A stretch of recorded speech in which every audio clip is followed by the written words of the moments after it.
Today's episode is a rebroadcast from the best of the Love in Action podcast. Enjoy the episode.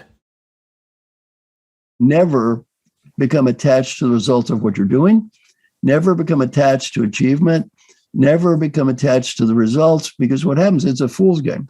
It's a fool's game for two reasons. One is you don't have total control over the results.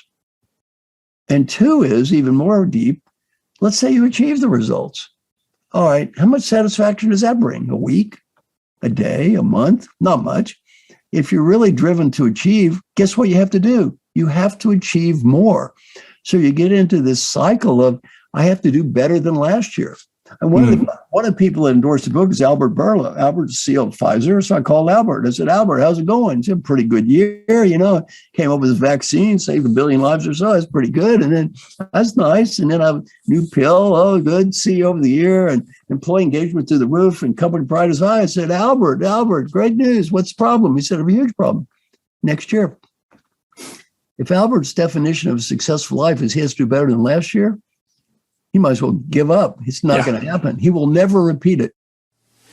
The future of work isn't about shareholder value, technology, metrics, or automation. It's about being human and putting people first through actionable love. Welcome to the Love in Action podcast, where we hold deep conversations with extraordinary people to help you grow as a leader and expand your business. Here's your host, Marcel Schwantes.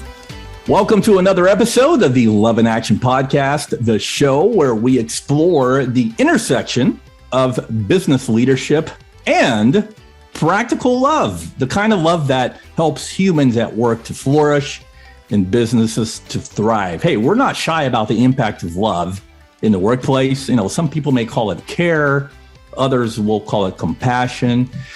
We don't shy away from love, because at the end of the day, leaders that love well and cultures of love clearly outperform the competition. Glad you're here. Please share the episode with a friend so we can continue to spread the Love in Action message globally. I'm excited about today's guest. If you've read the New York Times bestsellers, Triggers, and what got you here won't get you there, you should right about now be going, yes, because the one and only Marcel Goldsmith will be joining us shortly. Marcel has a brand new book out called The Earned Life. And in this book, he uncovers the source of today's existential crisis, regret. The kind stemming from choices we make that alter our lives, that reroutes our destinies, and really kind of haunts our memories, which these days are really timely themes, as the pandemic and the Great Resignation have inspired so many people to seek meaning in their lives. Marcel will help us to see that the key to living a life unbound by regret is committing to a habit of earning and connecting that habit to something greater than just, merely chasing after the next career achievement. Because so many of us have achieved lots, and yet we still hold regrets. So if you've ever been caught in a cycle of regrets, I think that's pretty much all of us. Marcel is here to tell us how to remove the obstacles that prevent us from creating our own fulfilling lives. And who better to help us remove those obstacles than the number one ranked executive coach in the world, right? Dr. Marcel Goldsmith is a New York Times #1 bestselling author, has written or edited 43 books, which have sold over 2.5 million copies, which have been translated into 32 languages. And as I mentioned, yes, Marcel has been recognized for years as the world's leading executive coach. He has advised more than 200 major CEOs of the biggest companies on the planet. Marcel is a member of the Thinkers 50 Hall of Fame. He is the only two-time Thinkers 50 #1 leadership thinker in the world. And he was chosen as the inaugural winner of the Lifetime Award for Leadership by the Harvard Institute of Coaching. And what an honor here that he is here today. And I'm looking at him right now through the screen. Marcel now joins us. Welcome to the Love in Action podcast. Oh, thank you so much for inviting me. I'm very honored to be here. I love what you're doing. Thank you so much. I have loved what you're doing for decades now, but well, here we are. So before we get into this journey of how you arrived at this book, and I want you to tell us a little bit. Hopefully, you're not tired of this question, Marcel, because you've probably answered it a million times. But we want to get to know sort of the Marcel Goldsmith, the person, a little bit. So tell us, what is your story? What's that one pivotal moment in your life? So connect the dots for us, how you arrived to where you are now. What's your story? Well, I'll tell you two elements of the story. One is, I think a lot of my life is just great mentors. So just very, very good mentors. So one of them was Dr. Paul Hersey. And I met him when I was very young, and Hersey and Blanchard developed situational leadership. He was the most highly paid person in the world in our field. And the one thing I did do that was smart is I knew my place. I literally served coffee. I carried the bags, cleaned up the room. I just helped. I was, and I just watched him do what he did. He's a very, very wonderful teacher, and I wanted to be like him. So one day he became double booked and he said, "Can you do what I do?" I said, "I don't know."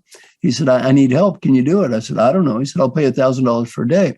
I was 28 years old. I'm from Valley Station, Kentucky. I was making $15,000 a year. You know what I said? I'm going to give it a shot.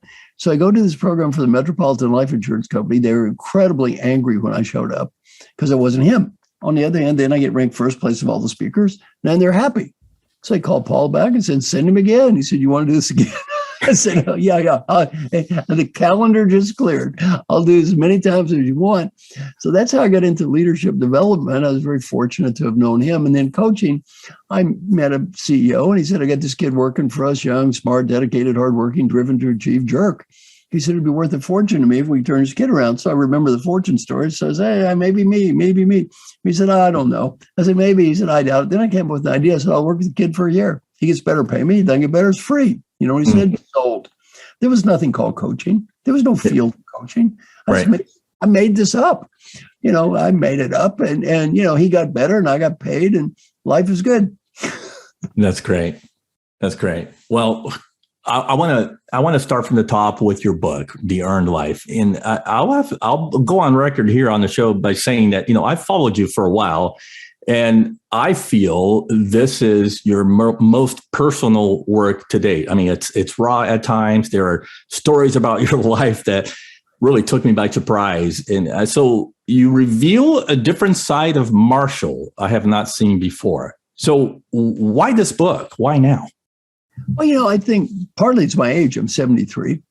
And partly is me spending over COVID I think 400 hours with 50 incredible people, and they're talking about their lives. And, on the surface, you look at these people, you just look at their bios and you think they're all like gods. Well, maybe not. You spend week after week after week after week after week with these people talking about their lives, you realize they're just as human as anybody else. And so I learned a whole lot during that period that really inspired me to do the book.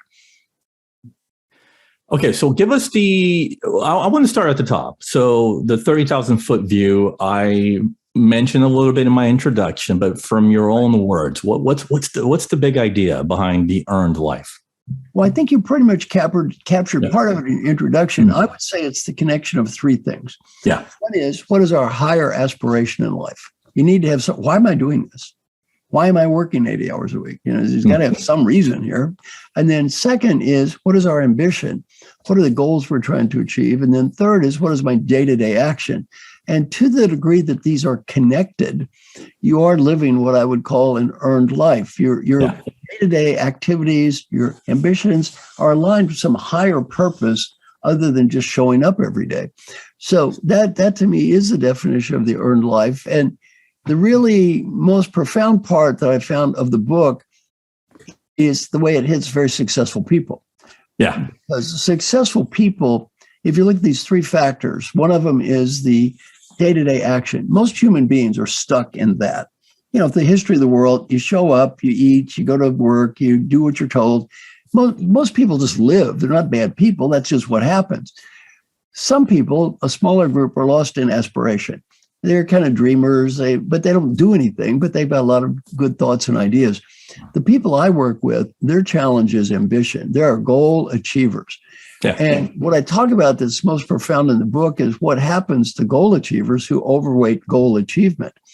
And part of that problem with goal achievement is that, one, you can forget your aspiration. Why am I doing this? Gets lost. You get so busy doing it, you forget why you're doing it. And then two, you can forget to enjoy the process of life.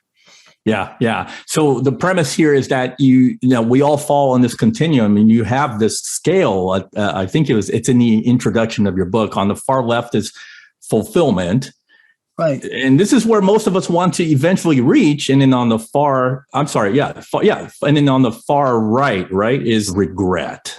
Right. And you say that most of us kind of toggle back and forth between these two emotional polarities, right? Right. So I don't know. I mean, you've interviewed a lot of people, a lot of your clients for this book. In your experience, where do most people fall on that continuum? Well, I think that really depends on the person and the time, because that could change. That could change over time. I will say that we all get lost. We get lost every day. We get lost. We forget what matters. We forget why we're here. We forget why we're doing. We forget to be happy. So what happens is, and we're going to talk about this later, but we get lost in the day-to-day inertia of life, and things happen, and we just sort of drift around. And then we get lost without a lot of reflection about, why am I doing this? What really matters in life and what's important. And then somewhere down the road, you may wake up and say, what was I thinking? Yeah. What was I thinking?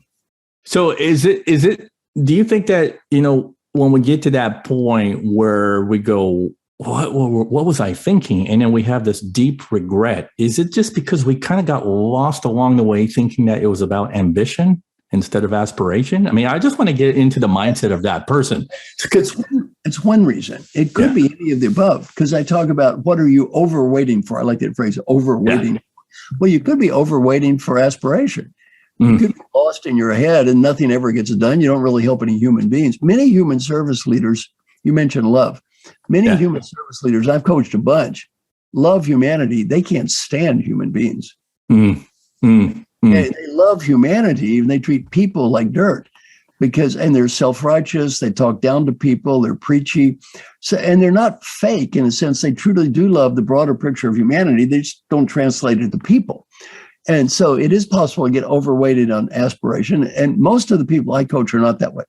Most people I coach are overweighted on ambition. They are goal achievers, and they are just driven to achieve goals.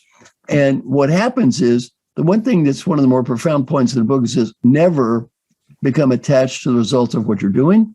Never become attached to achievement. Never become attached to the results, because what happens, it's a fool's game.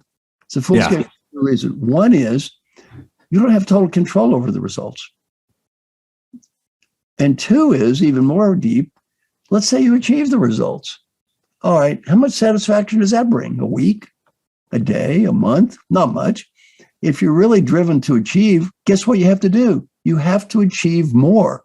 So you get into this cycle of, I have to do better than last year. And one of the people that endorsed the book is Albert Bourla. Albert's CEO of Pfizer. So I called Albert. I said, Albert, how's it going? He said, pretty good year.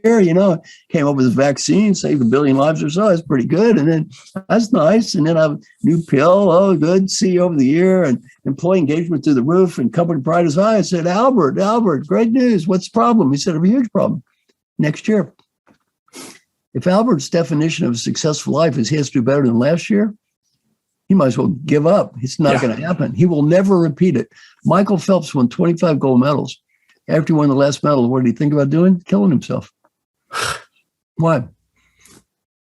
If that's it, if achievement is it, he's never going to do it. You're never going to beat that.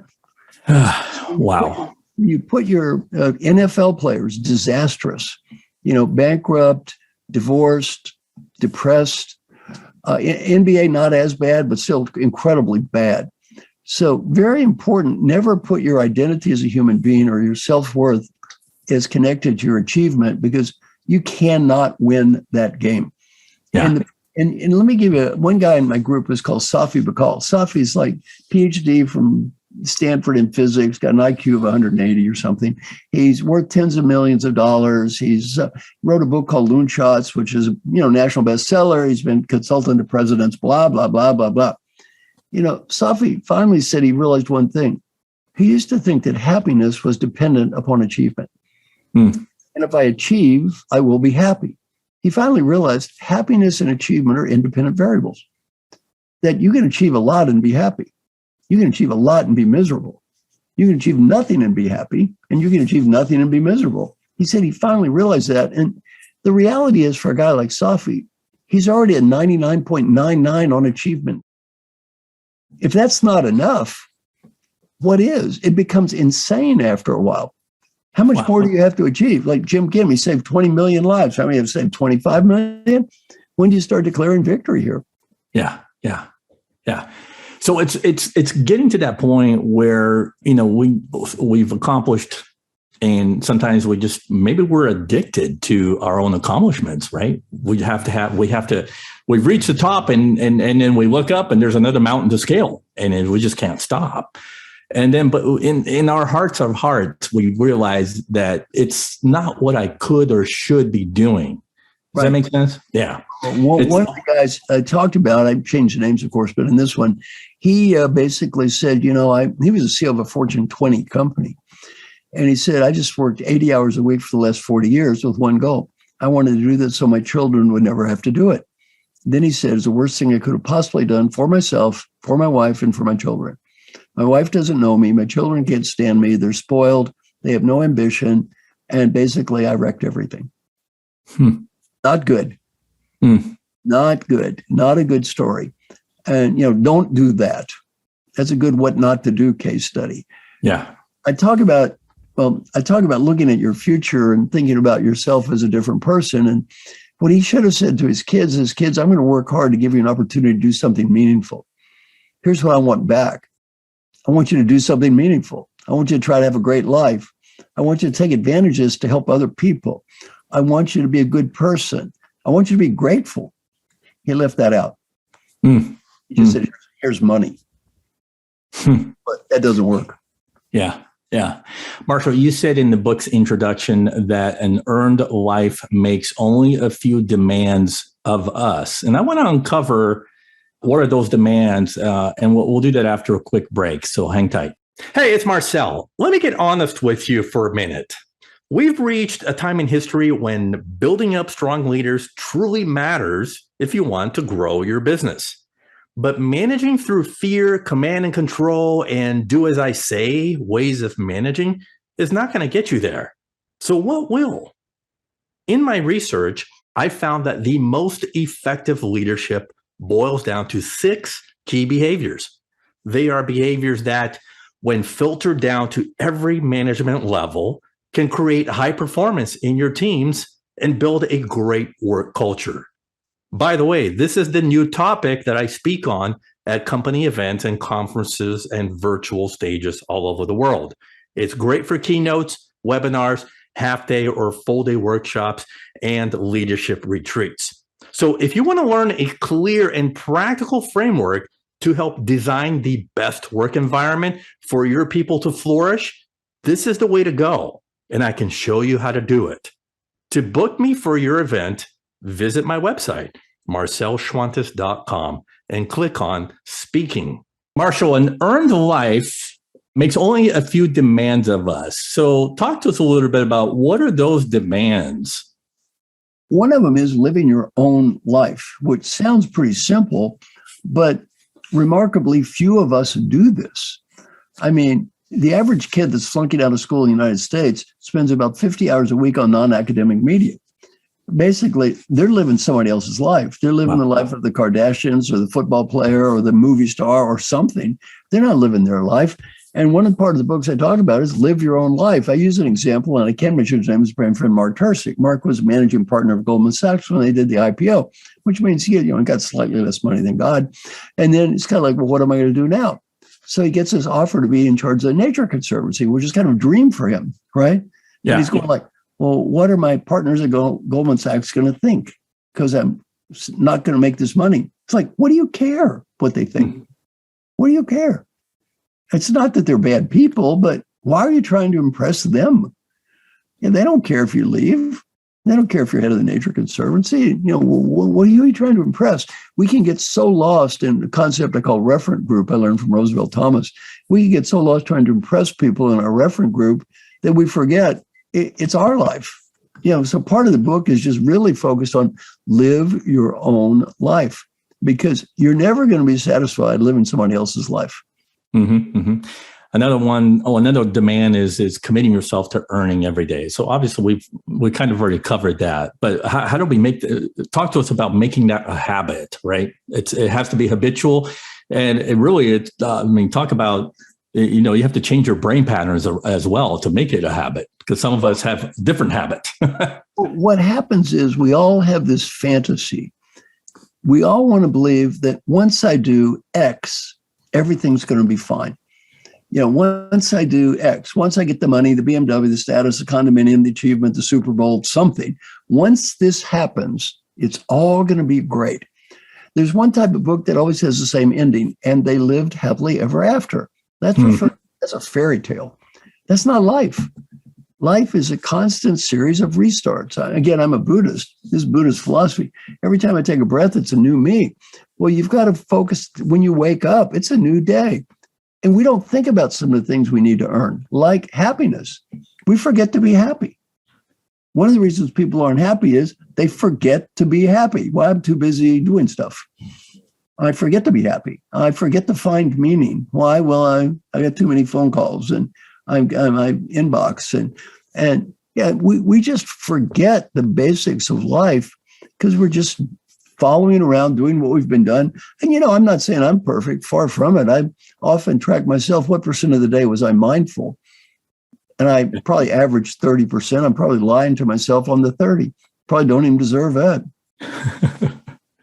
Speaking of Buddhism, because there's something really intriguing that I found in the book. In the Buddhist tradition, and I learned this from you, by the way, a core pillar of it is something called impermanence, which is the notion that our emotions, our thoughts, our experiences we hold now, in the present moment, don't last, right? And so who we were 10 years ago, a day ago, or even 5 minutes ago is not who we are now.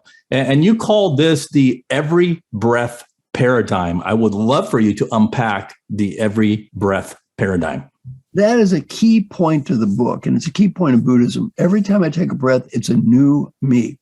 Yeah. It's literally a new me, and that's good and bad. What that means is we're starting over all the time. Somebody asked me, is Buddhism about reincarnation? Buddhism is about nothing but reincarnation. All there is in Buddhism is reincarnation over and over and over and over and over every day. It's always a new me. In the point of Buddhism, you that's going to be here at the end of this call is not the same as you that started this call. I'll change, you'll change. We will be different people. And a key point is just realizing there is no permanent you. There is no, this is who I am that drifts through eternity. There is no eternal happiness. Once I do this, everything's going to be fine. Look, the great Western art form, you may have seen this before. The great Western art form is always the same. There's a person. The person is sad. Oh, they spend money. They buy a product and they become happy. This is called a commercial. I don't know if you've ever seen one of those, but that is a message that we have been bombarded with thousands, millions of times. The message is, it's all going to be okay when. It's all going to be okay when. Well, the point is, there is no when. There isn't some when it's all going to be okay. You don't, quote, get there. There's no place that you get to and coast through life. It's just not real. And no matter what you achieve, as I said, it's going to make you happy for a week or two. That's about it. The Buddhist term on that is hungry ghost. Hungry ghost. Yeah, always eating, but never full. Yeah. So help me out here. Help us out to dig a little deeper on connecting the dots with this every breath paradigm, that we're not who we were before. Connect the dots to living an earned life so that we don't have regrets later on. Well, let's just take coaching. Yeah. I see this as a coach constantly, and I'm sure you've seen this. When I coach people, they will often say, well, that's just the way I am. Yep. As if they have some incurable genetic defect. I make them raise their hand and say, my name is Joe. I have not listened in the past. I do not have an incurable genetic defect. I can listen in the future. I mean, but as soon as we say that's just the way I am, we put ourselves into a box that's almost impossible to ever get out of. Well, why are you that way? Now, some things in life, I can't change. I mean, I can't make a tall person short or a short person tall. On the other hand, what I coach people on, it's all changeable stuff. Anybody can change. Anybody can get better. They just need to realize the me that's in the future is not the me that's here right now. One of the stories I love in the book is a story about one of my friends, and he's with his wife. And they have a great weekend with the kids and everything's good. And then driving back, she starts in on, well, I wish you were here 10 years ago and all this stuff. And he makes it to me a great comment. He says, I'm not the same person. Yeah, 10 years ago, you're right. That guy 10 years ago did some stuff that he shouldn't have done. I'm not that person. I am a different person now. And his wife said, you're right. You are a different person. Thank you. And she realized, why am I dredging up 10-year-old garbage about this guy when for now he doesn't act that way? Yeah. So she was talking about, in a real sense, we are different people. And also, I think this helps forgiveness, to forgive ourselves. One of the exercises I have with people that I coach is to say, breathe. Now, imagine, breathe. Every time I take a breath, it's a new me. Think of all of those people that existed in your past. We're going to call them the previous yous. Previous yous. Think of all they've given to you that's here. Think about how hard they worked. Think about the nice things they did. If anybody did that many nice things, what should you say to those good people? Thank you. Just thank you. Now, did they make a mistake or two? Yeah. Who's the first person we need to learn to forgive? Let's forgive this person. Yeah, let's forgive this person. And so I think it's very helpful to say, well, look, the previous versions of me made some mistakes. There's nothing I can do to change that. Zero. And, I'm going to forgive them for what they did and make peace. Get on with life. Of all my little LinkedIn quotes, one people like the most is, it says, forgive other people for being who they are and forgive yourself for believing that they were somebody else. Wow. And I love that because I think it helps us to heal also from the traumas of our past that we're still hanging on to and the scripts that we hold to be false truth in our minds. We have these scripts that play out in our heads. And I think that understanding this every breath paradigm that it comes down to choice, Marshall, is we choose to become who we want or who we are destined to be rather than hanging on to our past. Right. Yeah. I think that's true. And you mentioned the concept of love. To me, an important part of that is forgiveness. Mm-hmm. And it's also loving yourself. And when I tell people, let's take the concept of happiness. I've interviewed thousands of people around the world, thousands of parents. I ask a question. When your kid grows up, what do you want your kid to be? One word comes up more frequently than all other words combined, no matter what country I'm in. What's the word? Happy. So I say, you want your kid to be happy? You want the people to love you to be happy? You want the people to respect you to be happy? You go first. You be happy. And lead by example here. Yeah, you want them to be happy? Let them see you be happy. Quit acting miserable around them. Okay, I want to quote you from the chapter on the agency of no choice. And the reason I'm doing this, because I want to kind of crystallize the moment here just to get your reaction. I don't have a question, okay? And so you say, and I quote, creating an earned life is first and foremost a matter of scale, of going really big on the important things that keep you on message, small on the things that do not influence the outcome. This is the secret of living an earned life. It is lived at the extremes. You are maximizing what you need to do, minimizing what you deem unnecessary, end quote. I love that. I mean, first comment you made when we started is I wear the same clothes every day. I wear a green T-shirt and khaki pants every day. Well, that's one less thought I have to make every day. I wake up, I get up in the morning, I have the same type of coffee, I eat the same little thing. And then, to me, this is not a theory, decision-making tires us out. It's called, decision-making makes us tired and we get fatigued. And every time you have to make a decision, it takes a little mental effort. The fewer you make, the less mental effort they get wasted. Barack Obama has 2 suits. He got a gray suit and a blue suit. He got a couple of shirts, white and blue. He doesn't care. So I wear a blue suit or a gray suit, or white, blue, your shirt. That's about it, right? That's about it. Well, why? Why waste his brain on that kind of stuff? So to me, the more we can take decisions out of our lives, especially not important decisions, the better. Yeah, absolutely. I'm going to have to take your advice on the wardrobe choice and simplify for me as well. So this is really interesting to me, and I'm going to tie this to the story of you boogie boarding in Manhattan Beach, California. Okay, we take many risks in life, which we later regret, and sometimes those risks just they aren't well thought out, and so you have this, can I call it maybe a check-off method, that when we get to that intersection, of the decision making, do we do this or do we not? You help us with this review of whether something is either an opportunity we should move forward with or a risk not worth taking. And you learned it the hard way in Manhattan Beach, didn't you? I've done many dumb things. This is one of the dumbest things. In hindsight, it's idiotic. So I'm sitting there and I'm going boogie boarding. Now, at the time, I'm 27. I'm not a great athlete anyway. I'm not going to be a professional surfer here. And the waves get bigger, and all of a sudden I catch a couple and get macho. And you know how men are, like idiots. Oh, you can do it. You can do it. So we start egging each other on. So I decided I'm going to go out and ride the big one. So I sit there and a 9-foot wave comes. So you've been out in the water, 9-foot wave coming at you, it looks like a mountain. Well, I'm on the boogie board. It flipped over straight down, broke my neck in 2 places.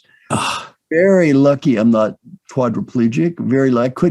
Lost use of my arm for 9 months, and I didn't know I'd ever walk there for a while.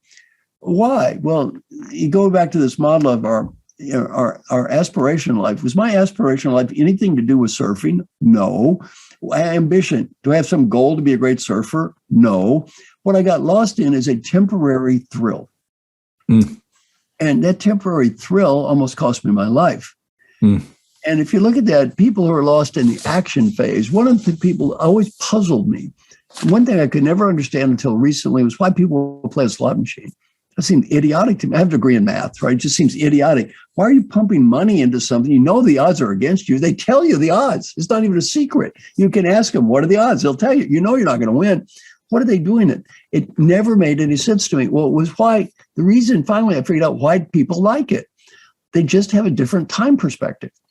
For me, I was, I have a PhD, I've done books. A lot of my life has been delayed gratification. What happens is, to the slot machine person, you're there anyway. You've got these chips in front of you. Here's a machine. If your time horizon is the next minute, the absolutely best investment of your time is put the money in. You'll have the best minute that you could possibly get out of that minute. Of course, if your time horizon is beyond 2 minutes, it's pretty stupid. But if your time horizon is a minute, it's fine. If your time horizon is short, shoot up heroin. Why? It's going to feel good. And, if that's your time horizon, it's probably a very good use of your time. Well, the point is, what is your time horizon? And if you look at our action, that's our immediate horizon. Our ambition is setting a goal. And then our overall aspiration is beyond any time horizon. It's a big purpose of who am I? Now, the people I coach, though, are not lost in action. They get lost in ambition. Right. They're very good at delayed gratification. Now, there's one of the stories I love in the book the most is about the marshmallow story. Now, the research about the marshmallows is, I love this. They give the kid a marshmallow. They say, kid, you eat the marshmallow, you get 1. But if you wait, 2. And then they have allegedly all this research, longitudinal research, says the kids that ate the marshmallow become drug addicts and the kids that waited all get PhDs from Harvard. So, the research seems a little far-fetched, but the point is hard to argue with. Delayed gratification is good. 95% of all self-help books, what I say, delayed gratification is good. My book is different.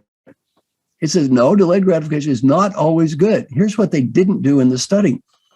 They didn't cake the kid with 2 marshmallows. Said, kid, wait a little longer. 3.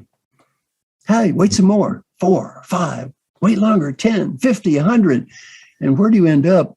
An old man waiting to die in a room surrounded by thousands of uneaten marshmallows. Sometimes you need to eat the marshmallow. Right. Now, Jack Welch, I like the Jack Welch story. Jack Welch almost dies. He has a triple bypass. So my buddy Mark worked with Jack Welch. So he said, well, what'd you learn about life, Jack, when you almost died? And it goes back to marshmallow study. You know what Jack Welch said? Why am I drinking the damn cheap wine every night? Jack Welch was rich. He had an incredible wine cellar. He had all these fancy wine. You know what he's doing? He was letting it, quote, appreciate in value. Jack Welch, who's worth hundreds of millions of dollars, is letting his wine appreciate in value, which amounts to nothing on his net worth, number one. And number two, he almost died. He's going, why am I drinking cheap wine every night? I'm insane. My name is Jack Welch. No more cheap wine. And his one commitment after dying is no more, almost dying, no more cheap wine. Yeah, sometimes you got to say, if all you do is delayed gratification, you know what you get out of life? Delay. You know what you don't get? Gratification. So in the book, I talk about this achievement holics, where if they're not careful, they either miss the aspiration, the big picture, why am I doing this? Or they miss the day-to-day enjoyment of life. You don't want to miss either of those. Yeah. Yeah. Such great illustrations. Marshall, I want to wrap up this segment on the book and then transition to just asking you some leadership and coaching questions. But can I ask you a couple of personal questions about sort of where you are? Looking back, I mean, what's your biggest regret? You know, my biggest regret, actually, I have very little regret. Let me tell you why. Yeah. I'm always asked a question. If I had a chance to go back in life, what would I change? The answer was nothing. Nothing. Now, you know what? It's not that I didn't make mistakes. I mean, I made thousands of mistakes. Here's the point. If I got rid of the mistakes, I could have everything I learned from the mistakes. Now, I was brought up in Valley Station, Kentucky. The first 4 years I was in school, we had an outhouse. I wasn't brought up at Harvard Prep. The odds on me being where I am from where I'm from are phenomenally close to 0. As a fan of science fiction, my belief is, you change the timeline, you may lose. So my theory is, what would I change? Nothing. Why? I'm happy with how it all turned out. Life is good. I'll just take it as it is. Anything I change will probably make it worse rather than better. So I have to say myself on the regret scale, very, very low. I don't have a lot of regret. The other thing I'm good at is self-forgiveness. I'm very good at forgiving myself for all real or imagined sins. Whatever I did, I did. Hopefully I learned something. If I did, I did. If I didn't, I didn't. Make peace. Yeah, yeah. So the flip side of the question, we as we age, right. And I can totally see this happening in my own life now that I'm in my 50s, is that the things that were important 20 years ago, 10 right. years ago, 5 years ago, it's not something I want to check off the list anymore, I mean, priorities have changed. So for you, what do you wish to fulfill in life right now? Well, my priorities have changed. As I've grown older, in some levels, my level of aspiration has actually gone down and down and down. My level of impact's gone up and up and up. Why? I pretty much quit worrying about what I'm not going to change. Peter Drucker said, look, our mission in life is to make a positive difference, not to prove we're smart or right. Before you deal with anything, ask a question. Am I willing to make the investment required to make a positive difference here? If the answer is no, let it go. Just let it go. Don't waste your life. If you're not going to change it, you're not going to make it better. Just let it go. So I'm pretty good at that one. And now let me give you my bigger mission. My bigger mission is to help as many people as I can before I die and then after I die. That's my bigger mission. Right. And then when I say after I die, leave stuff that others can use and take with them. Sure. And then, my basic goal on this website is, or on our podcast is, let's say one person has a little better life based on this call. You know what? This is a good call. So the reader, to the listener out there, I'll tell you what my goal is: help you have just a little better life. That's all. Yeah. I'm giving up on curing cancer, saving the world for democracy, climate change. I'm probably not going to fix it by myself. How about helping one human being have a little better life? That's good enough for me. When I coach people, you know what I tell them now? You're already rich and you're already successful and you're already doing fine. You meet me, you'll be successful. You don't, I just want to help you have a little better life. And you might be surprised to learn this. How many people I coach have ever told me that was a bad idea? None. You know what they say? That's a good plan. Let's go for a little better life here. Let's just do that. Let's just go for have a little better life. And one of the guys I'm coaching is worth $4 billion. I said, what am I supposed to do? Get you up to 4.1 billion? What's the point? He said, you're right. There is no point. I just want to have a better life. Yeah. As we wind down here, what do you ultimately hope the readers will take away from your book, The Earned Life? Well, one, have a little better life. Two, make peace. Make peace with what is. Make peace and realize, don't become, because most of my readers are achievement-oriented people. My readers are 90+% college graduates, 2/3 have graduate degrees. They tend to be very ambitious people. And they don't need me to give them a pep talk on go out and achieve things. What I want to get out of life is to balance this issue, not balance, I'd say align is a better word. Align the idea of what is my larger purpose? Now, what am I achieving that's connected to that? And how can I love the process of doing it? That's about it. Mm-hmm. Yeah. Well, before we bring it home, we have a tradition on the show, and it's posing the leadership love question. So here it is. You ready? Yes. Marcel, how do leaders show actionable love day in and day out, but really in a way that helps both people and the businesses they lead to flourish? Well, hopefully that's what I teach each of my clients to do. Every one of my clients gets confidential feedback, and they go back and talk to everybody. They ask them first, how can I be a better leader? Then they listen to them. They apologize for their mistakes.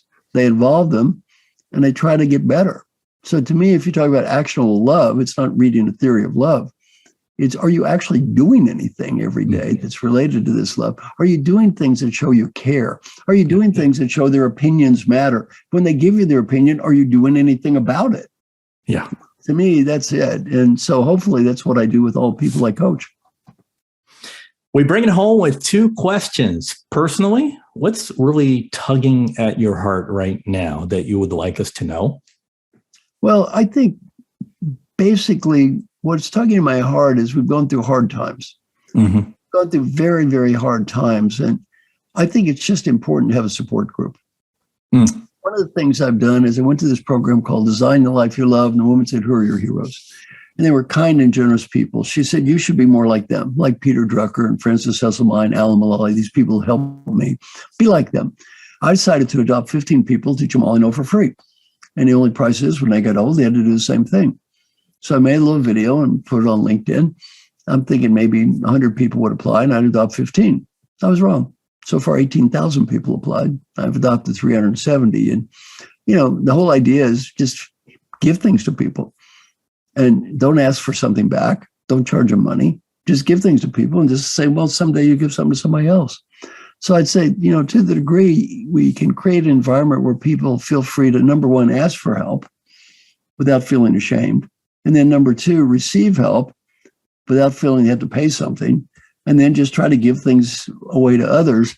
That's a large part of the 100 Coaches program that I do. And it's a large part of what I did in what's called the LPR, week after week after week, which is an amazing, amazing process. So I just hope people are lonely right now.